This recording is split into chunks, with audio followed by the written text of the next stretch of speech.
ગ્રામ પંચાયતની ચૂંટણીની તારીખ જાહેર થઈ ગઈ છે. ઉમેદવારે ફોર્મ ભરવાની પણ શરૂઆત થઈ ગઈ છે.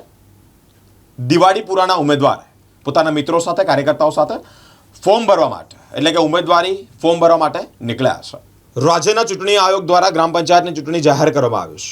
9મી જૂન સુધી ઉમેદવારી નોંધાવી શકાશે. આજે જૂની કલેક્ટર ઓફિસ ખાતે ગ્રામ મામલતદારની ઓફિસે તમામ ઉમેદવારો પોતાની દાવેદારી નોંધાવી હતી. દિવાળીપુરામાંથી નિલોફર મોસીન પટેલ પોતાની ઉમેદવારી નોંધાવી છે અને જીતની આશા પણ વ્યક્ત કરી છે.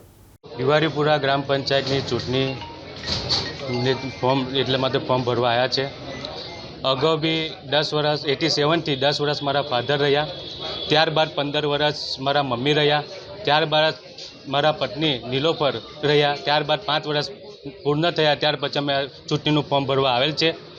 અને ગામના તમામ લોકોને સપોર્ટથી, ગામ લોકોના વિશ્વાસથી અમે આજે અહીંયા ફોર્મ ભરવા આવેલ છે.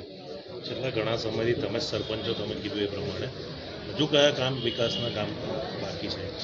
વિકાસના કામો તો અમારે ત્યાં તમામ થયેલ ચૂકેલ જ છે, પણ હજુ જો બાકી હોય, હજુ વિકાસના જે આગળ કામ કરવાના હોય, જેવી ગ્રાન્ટ આવતી હશે એવા કામ અમે કરતા જ રહીશું. છેલ્લે દિવાળીપુરા ગ્રામ પંચાયત સમરસ ક્યારે થઈ? છેલ્લે આજથી 8 વર્ષ પહેલાં થઈ.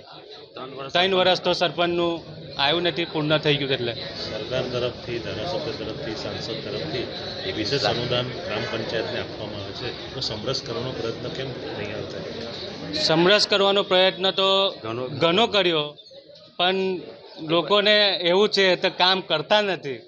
પણ અમારા ગામમાં તો દેખાઈ રહેલું છે, સામેવાળા પક્ષને બી ખબર છે તમે હરી જવાના છે, તો પણ ફોર્મ ભરવા ખાલી આવી ચૂક્યા છે. પણ એમનો કંઈ વાંધો નહીં, એમના લોકશાહી છે, ફોર્મ ભરે